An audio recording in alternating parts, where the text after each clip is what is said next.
আসসালামু আলাইকুম ওরহমতুল্লাহ। ইন্নাল হামদুলিল্লাহ ওয়াসসালাতু ওয়াসসালামু আলা মুহাম্মাদিন ওয়া আলিহি ওয়া আসহাবিহি ওয়া মা ওয়ালা, আম্মা বাদ। সম্মানিত দর্শক শ্রোতা মুসলিম ভাই ও বোনেরা, আমরা দারসুল হাদিস অনুষ্ঠানের আজকের 17তম পর্ব নিয়ে উপস্থিত হয়েছি।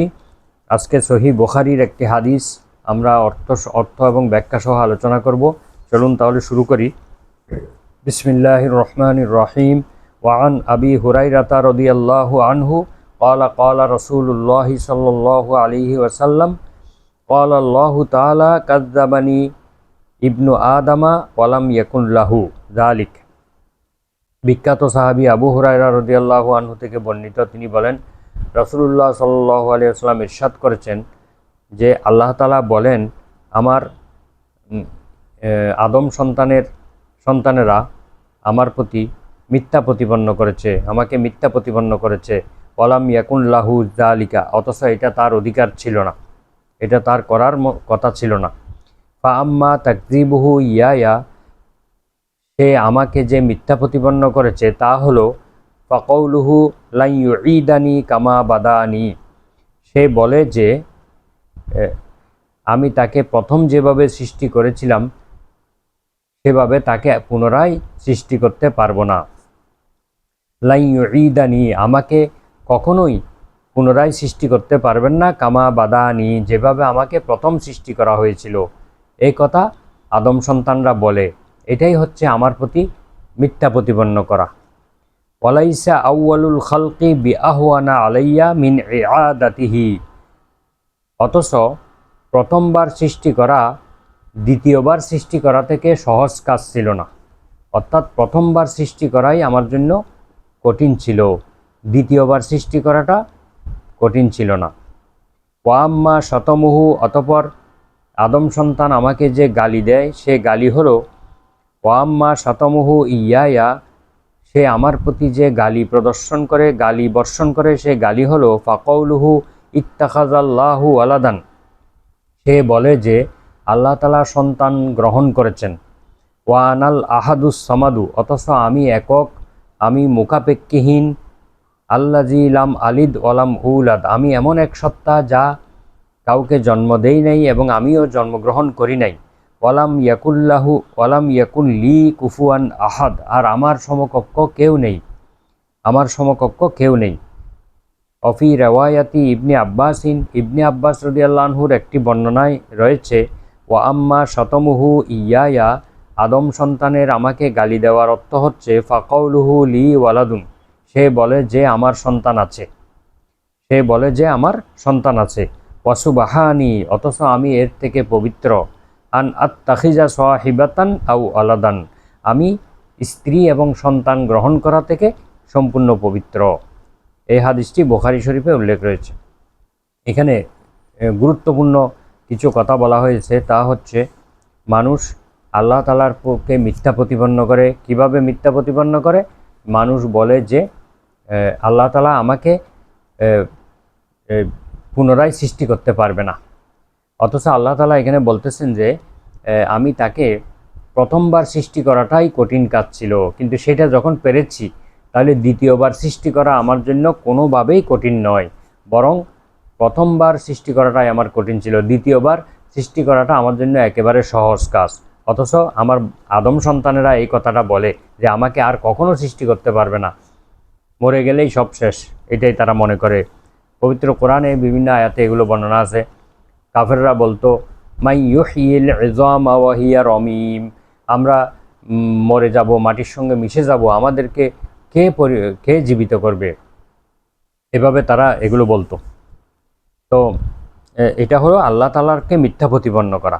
আর আল্লাহ তাআলা বলেন আমাকে আদম সন্তান গালি দেয়, সেই গালিটা হলো এই যে সে বলে যে আমার সন্তান আছে, আমি সন্তান গ্রহণ করেছি, অথচ আমি একক অদ্বিতীয় এবং আমি কারো থেকে জন্মগ্রহণ করি নাই, আমি কাউকে জন্ম দেই নাই এবং আমার সমকক্ষ কেউ নেই। এটি সূরা ইখলাসের একটি প্রতিচ্ছবি এখানে রয়েছে। সেটা হলো সূরা ইখলাসে বলা হয়েছে কুল হু আল্লাহু আহাদ আল্লাহুস সামাদ লাম ইয়ালিদ ওয়ালাম ইউলাদ ওয়ালাম ইয়াকুল লাহু কুফুয়ান আহাদ। এই সূরার অর্থ এবং এটার অর্থ প্রায় একই রকম। ভাষাটা একটু ভিন্নভাবে করা হয়েছে। তো এই হাদিসটা মহানবী সাল্লাল্লাহু আলাইহি ওয়াসাল্লাম যখন শুরু করেছেন তিনি বলেছেন ক্বাল আল্লাহু তাআলা, আল্লাহ তাআলা বলেন, এভাবে যে শুরু করেছেন। তো যেই হাদিসটি মহানবী সাল্লাল্লাহু আলাইহি ওয়াসাল্লাম আল্লাহ তাআলার রেফারেন্স দিয়ে বর্ণনা করবেন, আল্লাহ তাআলা বলেছেন এভাবে বর্ণনা করবেন, সেই হাদিসকে বলা হয় হাদিসে কুদসি।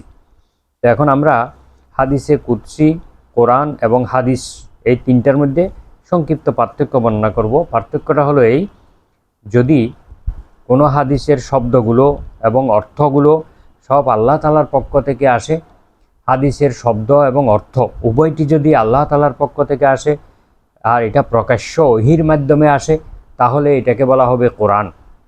যেমন কোরআনের শব্দ অর্থ যেভাবে আল্লাহর পক্ষ থেকে এসেছে সেভাবেই মহানবী সাল্লাল্লাহু আলাইহি ওয়াসাল্লাম কোরআনের মধ্যে সেগুলো বলে দিয়েছেন, সেটা হচ্ছে কোরআন।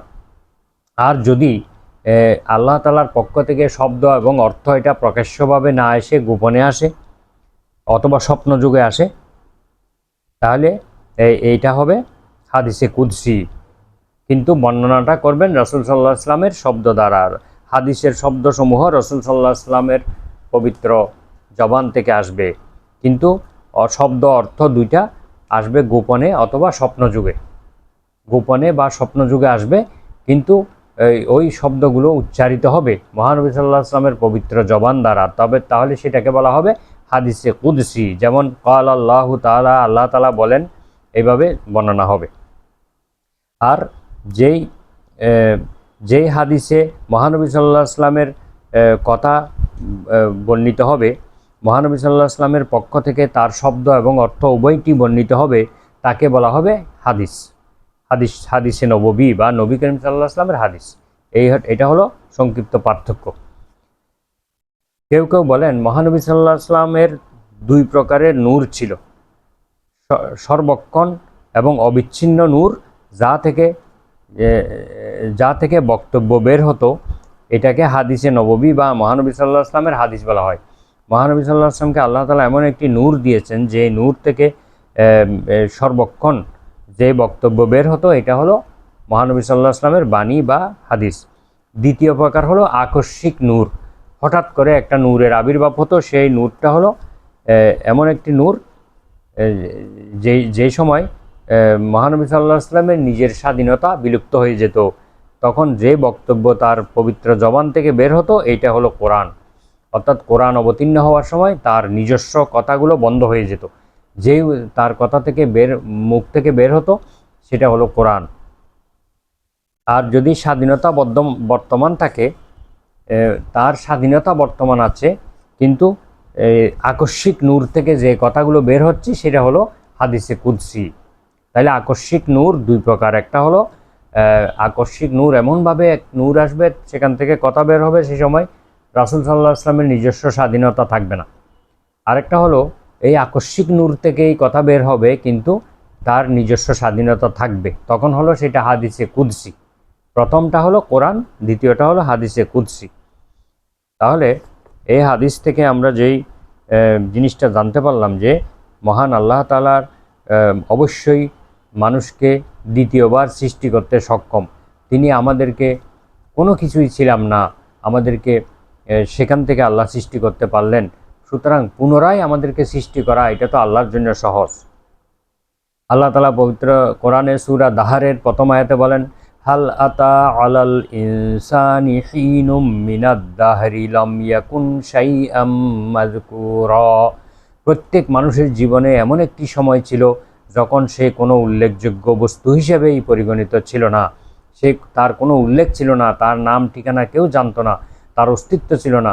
সেরকম অস্তিত্বহীন অবস্থা থেকে আমি প্রত্যেকটা মানুষকে অস্তিত্ব দান করেছি, সৃষ্টি করেছি। সুতরাং সেই মানুষকে আমি কি আবার জীবিত করতে পারবো না?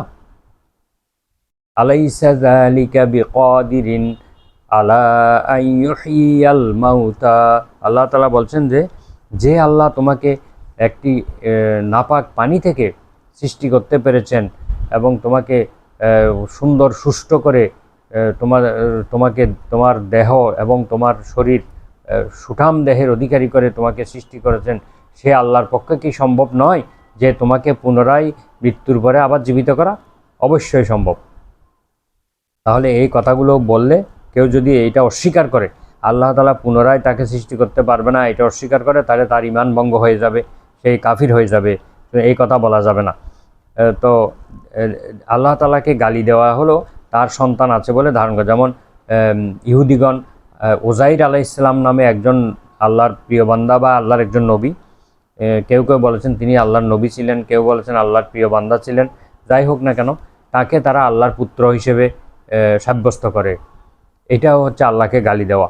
আর খ্রিস্টানগণ ঈসা আলাইহিস সালামকে আল্লাহর পুত্র বলে মনে করে, মরিয়াম আলাইহাস সালামকে আল্লাহর স্ত্রী বলে মনে করে, নাউজুবিল্লাহ। এই জন্য তারা এটা মারাত্মক অপরাধ করে এবং এটা কুফরি, এটা শিরক। এই শিরকের কারণে তারাও মুশরিক হয়ে গিয়েছে। এবং এইভাবে আল্লাহ তাআলার জন্য সন্তান এবং স্ত্রী সাব্যস্ত করা, এটা আল্লাহ তাআলাকে গালি দেওয়ার মতোই।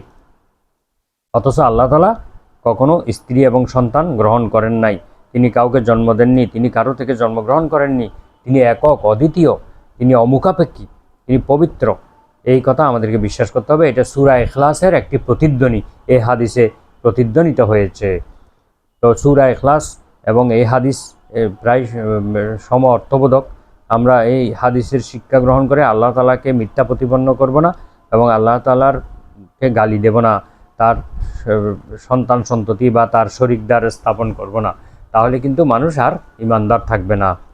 তো আমরা আজকের আলোচনা এখানে শেষ করছি। সুবহানাকা আল্লাহুম্মা ওয়া বিহামদিকা আশহাদু আল্লা ইলাহা ইল্লা আনতা আস্তাগফিরুকা ওয়া আতুবু ইলাইক। আসসালামু আলাইকুম ওয়া রাহমাতুল্লাহ।